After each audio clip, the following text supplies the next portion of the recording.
This was the most devastating moment in the life of a top star. The woman she loved most was forced into a sex-for-power transaction with a shibboleth. Unable to endure the humiliation, she took her own life. She convulsed with grief, so utterly broken that she couldn't even make a sound. Lying in bed, she revisited every memory of their love. The flames of revenge began to consume her heart. At Jisoo's funeral, Chu Shangya crossed paths with CEO Wu once more. Her long-suppressed emotions finally boiled over. Every last bit has been ruthlessly calculated.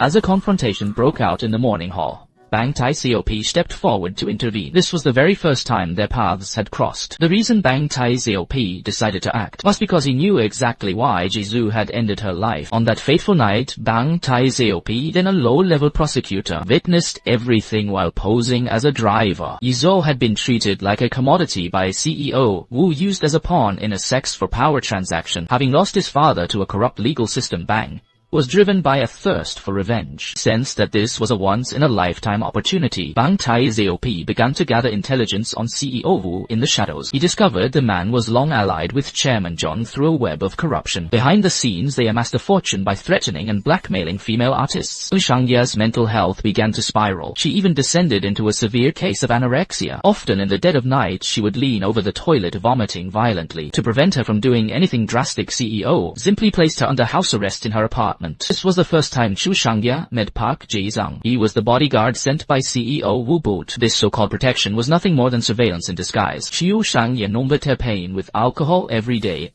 as the clock in her apartment ticked away, every second agonizing her already frayed nerves. Suddenly, she noticed what looked like a camera lens hidden inside the clock. Realizing she was under constant, unrelenting surveillance, in a frenzy, she began smashing every piece of furniture in the room, trying to vent her deep-seated despair through destruction. She looked at the trophies that once symbolized her glory, now seeing them only as filthy contracts stained with blood. She dialed the police, her voice trembling as she pleaded for help, only to hear CEO Wu's sinister voice intercepting the call. It turned out the man had been monitoring her every move, using those obscene black materials to threaten her, ensuring she could never escape his iron grip. Over the phone, CEO Wu gave Shangya a chillingly cruel warning. Both her reputation and her life were in his hands. She let out a primal scream before collapsing onto the wreckage-strewn floor. The once radiant superstar was gone, leaving behind only a shell covered in scars and endless tears. Returning to the present at the end of the previous episode, Shang sneaked into CEO Wu's room and killed her enemy, but a moment later, a crew rushed in. It was all just a scene for a movie. However, Wang Kyung once saw how disturbingly real Shangya's performance was. It was clearly a raw catharsis of her true inner emotions. Meanwhile,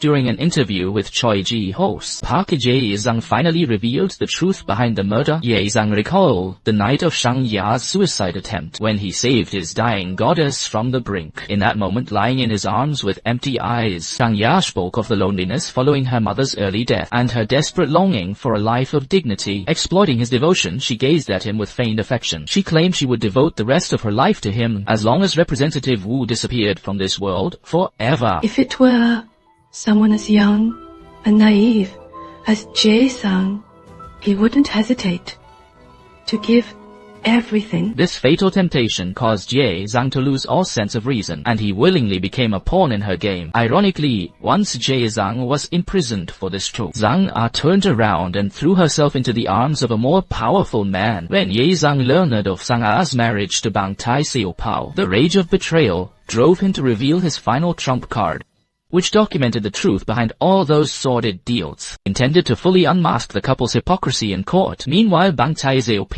roared in fury at his wife in the bathroom, demanding to know why she hadn't mentioned this world shattering evidence earlier. He knew that if the recording ever went public, his entire political career would vanish into thin air. Sang merely responded with a cold sneer, saying that after Jisoo died, she had long since lost her mind. If Jae-sang hadn't killed Representative Wu, he would be the one dead right now. But Bang Tai-cop certainly said, "Let me tell you something."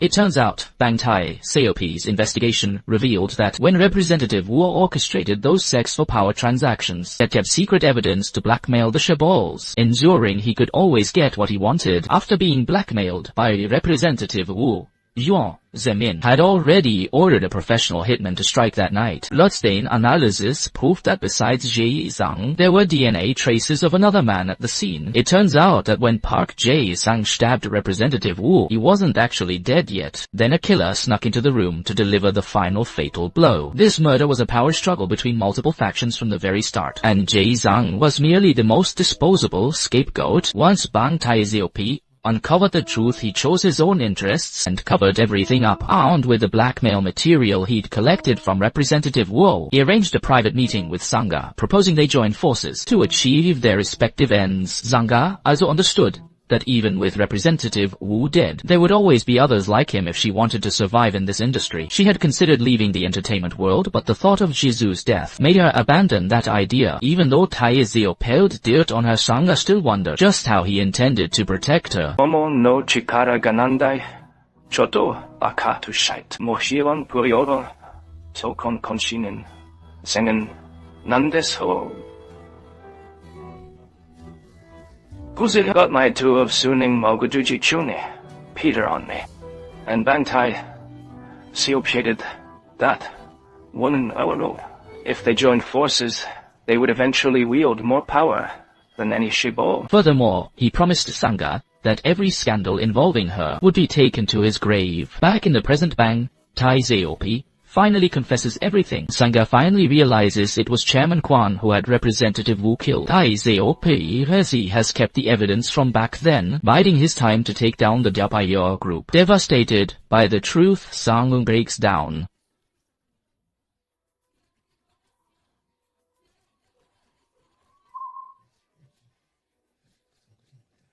For the sake of revenge and survival, she seduced Park Jae-sang, ultimately ruining his life. I don't know, but he made you. I can't bear it. Do you understand? Exhausted, Chu Shangya turned away and drove off in a desperate attempt to flee, yet she had nowhere left to run. Suddenly, at a sharp turn, she nearly hit a construction worker as she crawled out of the car barefoot. She saw the news of her alleged involvement in murder glaring from a giant screen. In that instant, all her former glory crumbled into nothingness. Standing on the street in the dead of night, she was surrounded by mocking stares, the very hell she was destined for. Just then a figure emerged from the crowd and approached her.